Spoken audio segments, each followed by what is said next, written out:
Bismillahirrahmanirrahim. Assalamualaikum warahmatullahi wabarakatuh. Bertemu kembali di channel Pak Endar. Kita akan bahas soal KSN IPA SMP di bagian kedua.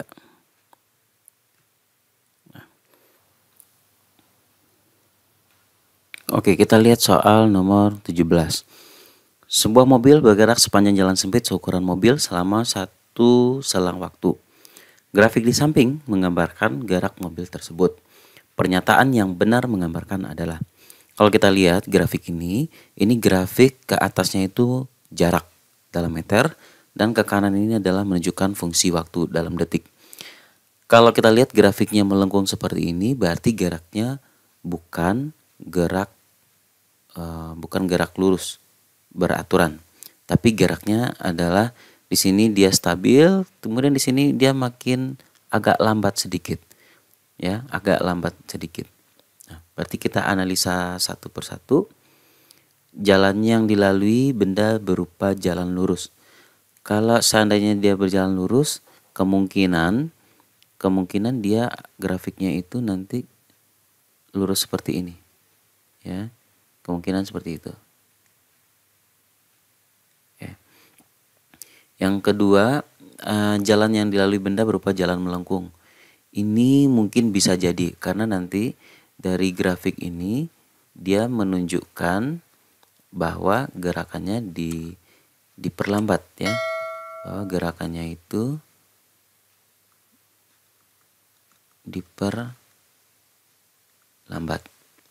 Jadi kalau diperlambat, kita cari yang berkaitan dengan diperlambat. Ini B bisa jadi. C, mobil sempat mundur.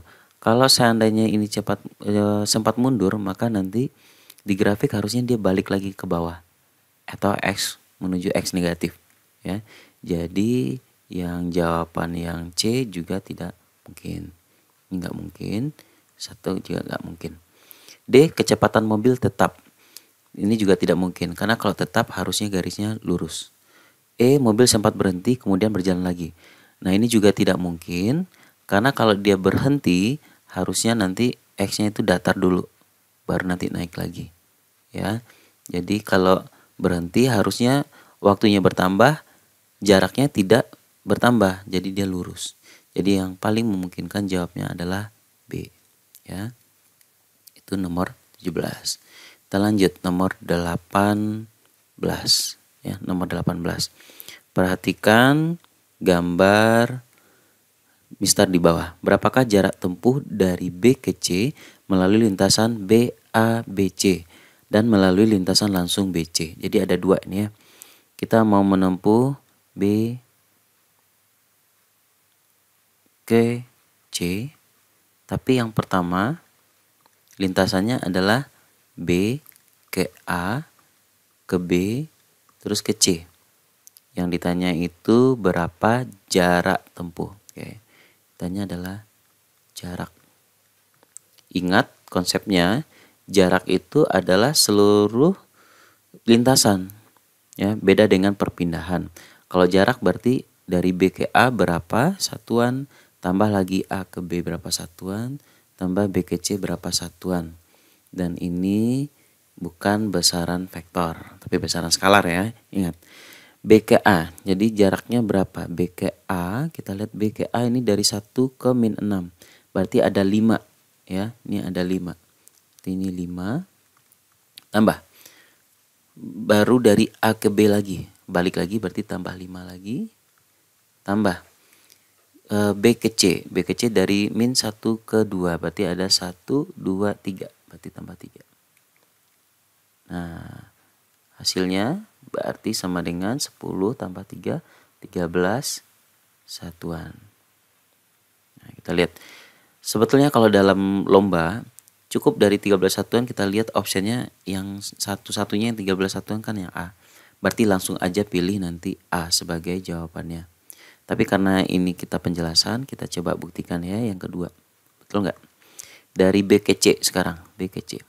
B ke C berapa jaraknya? Dari min 1 ke 2. Dari min 1 ke 2 berarti 1, 2, 3. Jadi jawabannya ini 3 satuan. Nah, tapi dalam lomba kita nggak perlu cari yang ini karena satu-satunya jawaban 13 itu A. Jadi langsung A. Baik, kita lanjut ke soal nomor 19. Oke. Suatu benda bergerak dengan kecepatan seperti ditunjukkan pada grafik V terhadap T di bawah ini. Berapakah jarak yang ditempuh benda sejak T sama dengan 0 sampai T sama dengan 15. Jadi dari 0 sampai 15 berapa jaraknya? Ingat, soal nomor 19 ini triknya atau maksudnya cara cepatnya ya. Cara cepatnya adalah untuk menghitung jarak yang dihitung adalah luas di bawah grafik. Coba lihat grafiknya. Dari 0 ke 15 ini, grafiknya ini gini. Ini sebentar kalau kita bantu diarsir ya. Nah, kalau ini diarsir, maka grafiknya di bawah grafik ini menyerupai bangunan seperti trapesium. Ya. Nah, ini bangunnya seperti trapesium. Berarti kita cukup menghitung luas trapesium. Jadi ini sama dengan luas trapesium. Jadi jaraknya adalah sama dengan luas trapesium. Nah, kamu tentu ingat ya, luas trapesium sama dengan apa? Luas trapesium adalah jumlah alas yang sejajar, jumlah sisi sejajar dikali tinggi dibagi 2. Oh ya, ini 0, 5, min 5 berarti ini sebetulnya 10 ya. 10. Oke. Nah, yang sejajar ini 15 tambah dari 5 ke 10 ini 5. Berarti 15 tambah 5. Dikali tinggi dibagi 2. Tingginya 10. Tingginya 10. Dibagi 2. Oke. 15 tambah 5 20 dibagi 2 10 kali 10 berarti 100 meter. Berarti jarak tempuhnya adalah 100 meter. Gampang ya? Oke, kita lanjut soal berikutnya. Ketika gaya 12 Newton dikerjakan pada benda yang terletak pada bidang datar, benda tetap diam. Gaya gesek statis yang bekerja pada benda adalah, ini konsep ya. Kalau ada benda di bidang datar yang kemudian didorong dengan gaya 12 Newton dan dia ternyata masih diam. Kenapa dia masih diam? Karena di sini ada namanya gaya gesek. Selagi benda ini belum bergerak, maka di sini gaya geseknya gaya gesek statis. Dan gaya gesek statis ini selama dia masih diam, maka gaya gesek statisnya ini adalah sebesar gaya dorong. Nih. Jadi selama dia masih diam, maka gaya gesek yang bekerja ya sebesar gaya dorong. Kalau gaya dorongnya sebesar 12 Newton, maka jawabannya juga 12 Newton. Begitu. Nomor 6. Sebuah benda mendapat gaya 10 Newton sehingga mendapat percepatan 3 meter per sekon kuadrat. Jika kemudian gaya benda itu dirubah menjadi F, maka percepatannya menjadi 4,5 meter per sekon kuadrat. Besar gaya adalah. Oke. Nomor 6 kita buat dulu diketahui. Pertama F-nya sama dengan 10 Newton. Sehingga mendapatkan percepatan sebesar 3 meter per sekon kuadrat. Kemudian gaya dirubah menjadi F. Jadi kita anggap aja ini F1 mungkin. Ini A1. Kemudian F2-nya itu diganti sebesar F. Sehingga percepatannya menjadi, berarti A2-nya menjadi 4,5 meter per sekon kuadrat. Nah, yang ditanya berapakah nilai F? Ya, nilai F berapa? Maksudnya tuh nilai yang F ini. Yang jelas karena dia pada benda yang sama, berarti yang sama adalah masanya. Berarti kita hitung massa. Kalau kita tahu rumusnya berkaitan dengan hukum Newton 2, F sama dengan M kali A. Di mana M sama dengan F dibagi A. Karena di sini massanya sama, ya, bendanya benda yang sama, yang beda adalah F-nya sama percepatan. Jadi kita bisa hitung nanti gini, M1 sama dengan M2, yaitu F1 per A1 sama dengan F2 per A2. F1-nya adalah 10 Newton tadi ya. F1-nya 10 Newton. Oke, kita ke atas ya. Ini F1-nya 10 Newton per A-nya 3 meter per sekon kuadrat. Sama dengan F2-nya adalah F, F3-nya adalah 4,5 meter per sekon kuadrat. Ini coret. Di sini kalau dibagi langsung nggak bisa, ini kali silang aja. 4,5 kali 10, 45 dibagi 3, berarti 15 Newton. Berarti nilai F adalah 15 Newton. Jawabannya. Oke, kita ke soal yang nomor 7. Gaya sebesar 12 Newton bekerja pada benda A yang masanya M1, sehingga menyebabkan benda A mengalami percepatan sebesar 8. Jika gaya F yang bekerja pada benda B, maksudnya F ini yang sama tadi 12 Newton juga, masanya M2, maka percepatan benda B menjadi 2. Jadi dia lebih lambat ini ya. Jika gaya F yang 12 Newton juga tadi bekerja pada benda C, yang massa C adalah M1 tambah M2, maka percepatan benda C adalah. Oke, kita langsung saja nih. Nomor 7. Yang diketahui di sini adalah ada gaya F yang besarnya sebesar 12 Newton. Kemudian di sini ada massa A, kita anggap M1, ada massa B, kita anggap M2, dan ada massa C yang sebesar M1 ditambah M2. Oke. Percepatan yang A itu dengan gaya yang 12 Newton itu menghasilkan percepatan 8 meter per sekon kuadrat. Kemudian percepatan yang B dengan gaya sebesar 12 Newton itu menghasilkan percepatan sebesar 2 meter per sekon kuadrat. Oke, yang ditanya berapakah nilai dari percepatan yang C? Oke, jawabannya. Kita menggunakan hukum Newton kedua. Kita cari dulu satu-satu nih. F sama dengan M kali A. Kalau ini M yang A, ini juga A. Ya, ini 12 Newton sama dengan massa yang A. Kita belum tahu nih M1 dikali A yaitu 8. Berarti M1-nya adalah bagi 4 bagi 4, ini 3 bagi 4 2, berarti 3 per 2 atau 1,5 kg. Oke. Yang kedua, massa B dikali AB. Ini berarti 12, ini MB tadi M2, AB-nya 2. Bagi 2, ini 6, ini 1. Berarti M2-nya adalah 6 kg. Nah, baru yang C. F sama dengan MC kali AC. F-nya tetap 12, MC-nya adalah ini tadi, M1 tambah M2. Berarti 6, 1,5 ditambah 6. Berarti 7,5 dikali AC. Jadi AC sama dengan 12 dibagi 7,5. Ya, 7,5 ya. Oke, ini sama dengan 12 dibagi 7,5 itu kan 15 dibagi 2 ya. Oke, itu triknya. 12 dibagi 15 bagi 2. 12 dibagi 15 sama-sama bagi 3 nih. 4. Ini 5. 2 kalikan 4 berarti 8 per 5.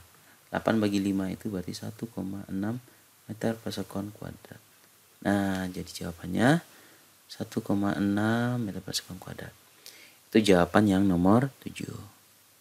Oke, dilihat, diperhatikan lagi nanti ya. Mudah-mudahan bisa dipahami. Oke, kita lanjut ke nomor 8. Suatu gaya konstan yang besarnya 8 Newton bekerja pada benda bermassa 16 kg. Jika benda pada awalnya diam, maka laju benda setelah gaya tersebut bekerja selama 4 detik adalah. Seperti biasa kita buat dulu diketahuinya. Ketahui di sini ada massa, ada gaya dulu. Gaya F sama dengan 8 Newton. Massa 16 kg. Awalnya dia diam, berarti kecepatan mula-mulanya 0 meter per sekon. 0 meter per sekon. Oke. Laju benda selama 4 detik. Yang ditanya, berapakah kelajuannya? Atau VT namanya. Setelah T-nya 4 detik. Jawabannya. Jadi kita perlu tentukan berapa percepatannya. F sama dengan M dikali A. Di A sama dengan F dibagi M. F-nya 8, M-nya 16. Bagi 8 bagi 8, ini setengah meter per sekon kuadrat. Ya, setengah meter per sekon kuadrat. Nah, ini nanti kita masukkan ke rumus VT sama dengan V0 ditambah A kali T. VT-nya itu yang dicari, V0-nya 0, A-nya setengah, T-nya 4 detik. Setengah kali 4 berarti 2. 2 meter per sekon. Jawabannya B. Oke. Ini tipe soal yang mudah.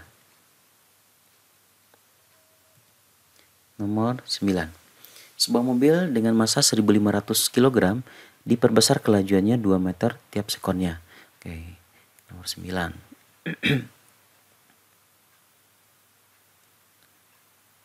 Massa yang diketahui, massa 1500 kg. Kelajuannya 2 meter per sekon tiap sekonnya. 2 meter per sekon setiap sekon itu sama dengan 2 meter per sekon kuadrat. Ini berarti sama dengan nilai percepatan. Berapa gaya total yang bekerja pada mobil? Yang ditanya berapa nilai F. Maka jawabannya F sama dengan M kali A. Berarti 1500 dikali 2. Jawabannya 3000 Newton. Jadi jawabannya C. Oke, next. Nomor 28. Sebuah mobil bergerak dengan kelajuan 20 meter per sekon selama 2 sekon. Ketahui. Mobil bergerak dengan kelajuan V 20 meter per sekon. Ini selama 2 sekon. Dan 40 meter per sekon selama 2 sekon.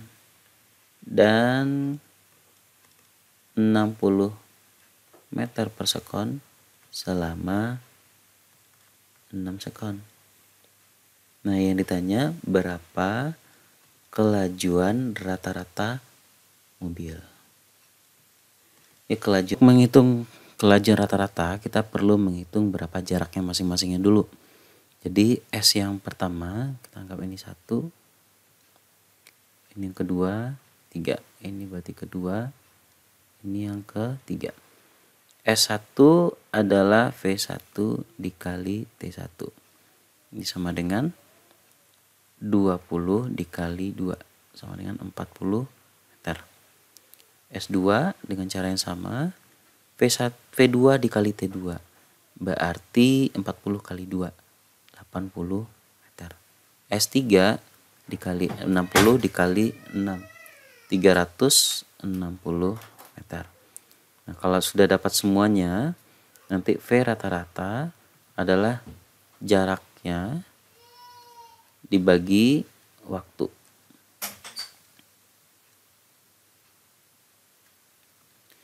Nah, semuanya jaraknya berarti dijumlahkan 40 ditambah 80, 120 ditambah 360 berarti 480. Dibagi waktunya semua total ini. 2 tambah 2 tambah 6 berarti 10. 480 dibagi 10 48 meter per sekon. Jadi jawabannya D. Dihitung dulu satu-satu. S1-nya berapa, S2-nya, dan S3-nya. Jaraknya. Jarak 1, jarak 2, jarak 3 untuk masing-masing gerak ini. Ya, nomor 29. Sebuah mobil bergerak ke barat dengan kecepatan tetap 10 meter per sekon, menempuh jarak 120 meter. Kemudian mobil berbelok ke utara dengan kecepatan tetap 6,25 selama 8 sekon. Kecepatan rata-rata dan kelajuan rata-rata mobil adalah. Oke. Jadi kita gambarkan saja nomor 29. Ke arah barat berarti anggap ke sini ke arah kiri. Ingat ya. Mata angin utara, selatan, barat, timur. Oke, ke arah barat dia dengan kecepatan 10 meter per sekon. Menempuh jarak 120 meter. Kemudian dia belok ke utara, berarti dia belok ke atas ini. Dengan kecepatan 6,25 meter per sekon selama 8 sekon. Selama 8 sekon. Maka kelajuan rata-rata mobil adalah kecepatan dan kelajuan rata-rata. Jadi yang ditanya ada 2. Berapa kelajuan rata-rata dan kecepatan rata-rata.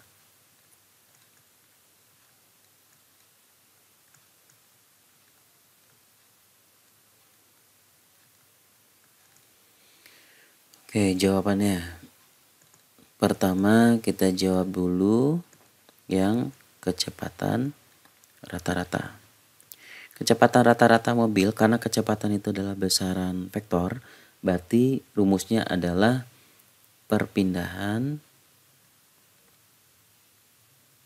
dibagi waktu. Nah, perpindahannya itu kita lihatnya dari sini, dari titik awal ke titik akhir. Nah, perpindahannya itu merupakan yang sisi miring ini. Jadi kita harus cari dulu secara Pitagoras berapa perpindahannya. Yang jelas di sini 120 ya. Ini kita belum tahu, tapi ini kita bisa cari tahu dari angka yang ini, 2 buah ini. Jaraknya berarti V kali T. Karena rumusnya V kan S per T, berarti V kali T berarti 6,25 dikali 8. Ya, 6,25 dikali 8. Caranya adalah 8 kali 6 kan 48. Tambah 0,25 dikali 8 itu sama dengan 1/4 kali 8. Berarti 2. Ini 50. Berarti ini 50 di sini. Kalau ini 50, 120 berarti sini adalah akar 120 kuadrat berarti 1440 ditambah 2500. Kalau kita jumlahkan berarti sama dengan akar 1600. Bukan nih. Nolnya berapa nih ya? 2500. Nah, 16900. Ini sama dengan 130. Berarti ini 130. Berarti ini sama dengan 130 per waktu. Waktunya di sini 8. Ini waktunya kita belum tahu nih, tapi kita bisa cari tahu waktunya.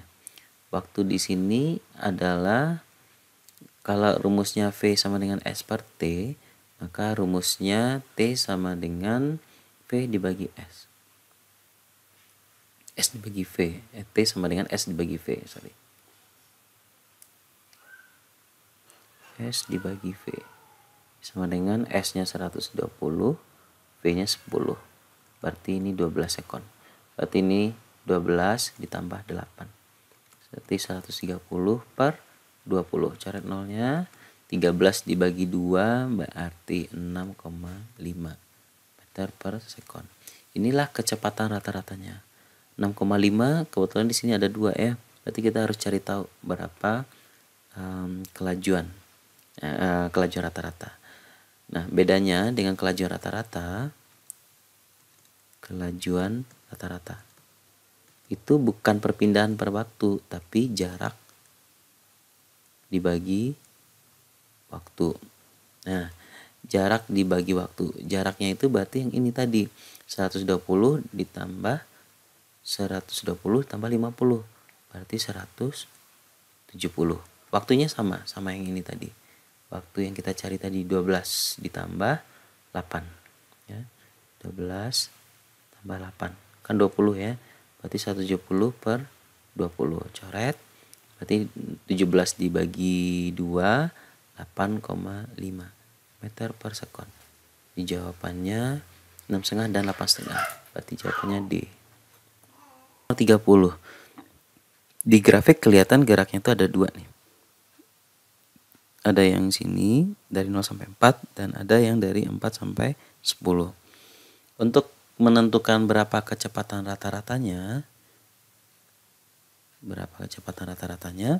berarti kita tentu menentukan berapa perpindahan atau jaraknya ya. Berapa perpindahannya dibagi waktu. Nah, sama dengan soal yang tadi, perpindahan atau jarak ini bisa ditentukan dari luas di bawah grafik. Jadi grafiknya itu ada 2, ada segitiga dan trapesium. Untuk segitiga ini alasnya 30, tingginya 4. Berarti 30 dikali setengah dari tinggi 2. Ditambah ini alasnya 40, sisi sejajarnya 40 tambah 30,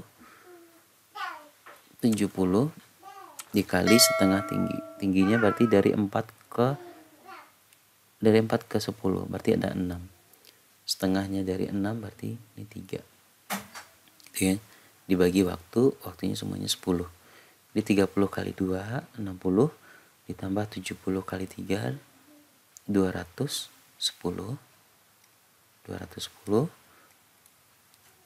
dibagi 10 coret, berarti ini 27 meter per sekon.